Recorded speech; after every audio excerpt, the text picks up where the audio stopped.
Paddling TV is brought to you by Appomattox River Company, the largest canoe and kayak specialty store in the country. We ship anywhere. Call us at 1-800-442-4837 or visit us online at paddleva.com. This week, Jim's thirst for big adventure takes him into remote areas of Georgia's coastal marshes on the search for big red drum. We only caught about 2 or 3 redfish, so I can easily double that today.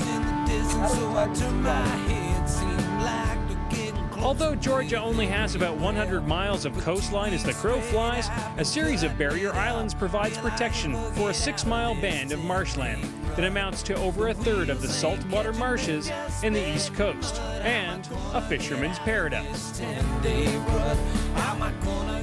Redfish are by far the most targeted fish in the area, and there's nothing that'll make a Georgian angler's heart flutter like the sight of a tailing red.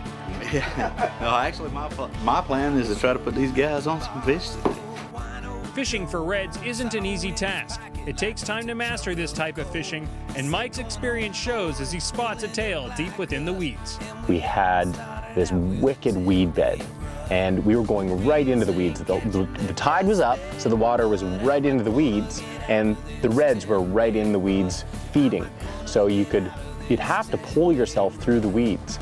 And it was actually the one time that the wind wasn't such a big factor because the weeds were stopping us from being blown off our position.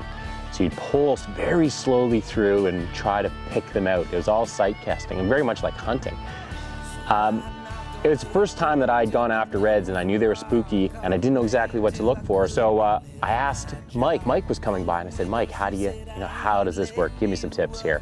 And he said, "First of all, you got to put some stinky crab on that, some dead bait on that thing, because they'll sniff that stuff out. And then you can throw it a bit further away. Throw it about 10 feet in front of the fish, drop it, and just let it sit there. They'll find it. As long as you put it on their path, you make sure you know which way that fish is going." And as he was telling me this, all of a sudden, he just pops up and he goes, "Tail, fish."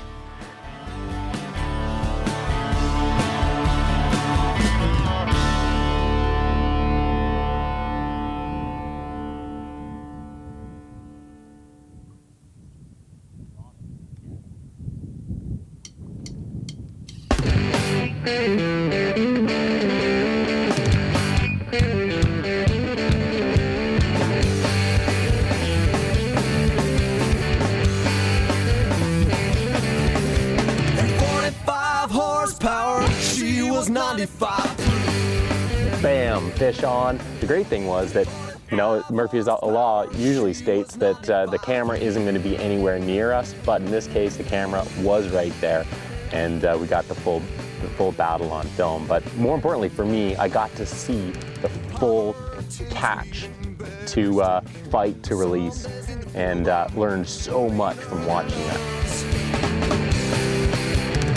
45 horsepower, she was 95 proof.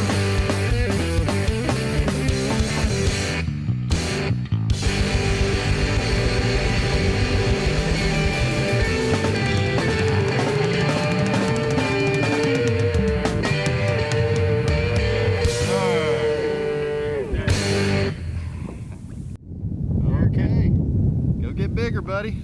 We'll see you next time. There you go. For outstanding customer service, expert advice, and an extensive selection of quality kayak fishing products, visit Hook One at kayakfishinggear.com.